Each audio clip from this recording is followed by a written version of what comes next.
La kwanza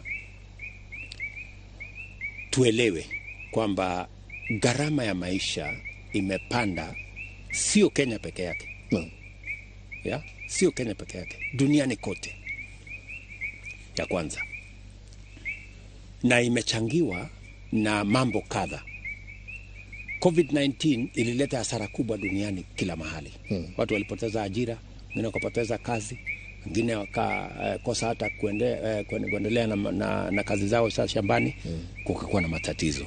Ya pili, fertilizer ambayo tumekuwa tukiagiza kutoka nchi ya Russia, Ukraine, grains ambazo tumekuwa tukiagiza pia zikapanda bei kwa sababu ya ile vita iko huko, ikazuia. Umesikia kitu inaitwa the grain deal, Yes. ya Black Sea. Ikaleta matatizo. Hiyo ni moja. Hapa Kenya, kwa sababu ya kukosa kupanga, na ndio nilikuwa nakueleza, hatukusupport wakulima wetu. Ndio shida ikatokea kwa sababu ya mbolea kupanda bei. Wakulima hawakuweza kulipa kununua ya kutosha.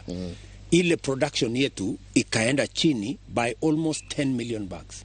Ndio ikasababisha gharama hapa Kenya kupanda hata zaidi kuliko nchi zingine. So, ni nini tumefanya kama serikali? Ya kwanza, vile nilikuambia, tumesema we must support production. Ndio tumeenda kwa wakulima wetu, and mimi nafurahia wakulima wetu ni watu wazalendo. Wamefanya kazi ambayo sijawahi kuiona kwa sababu tumewasupport. Hiyo ni moja, production. Jambo la pili, mambo ya stima. Tumetatua matatizo iko pale Kenya Power, kwa sababu Kenya Power iko na monopoly status.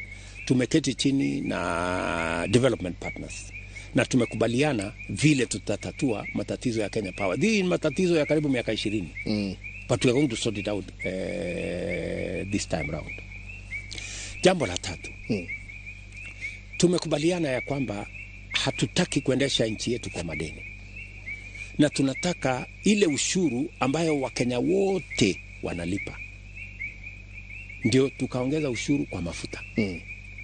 Si ndio? Hapo ndio watu wanasema kwa mafuta. Why kwa mafuta? Two things. Kwa sababu tunataka ushuru ambayo haiumizi mtu mmoja. Hii mzigo lazima tubebe sisi wote.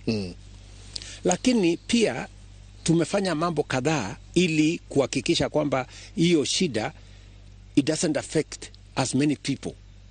Ndio tukasema tuondoe ushuru kwa mambo ya gas.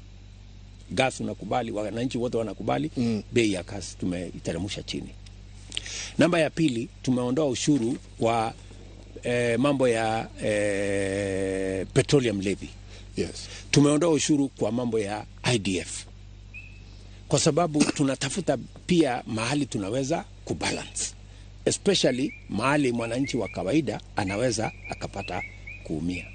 So, hiyo ni mambo tumepanga, na ni kwa sababu we must balance between our ability to support our economy and also manage the cost of living.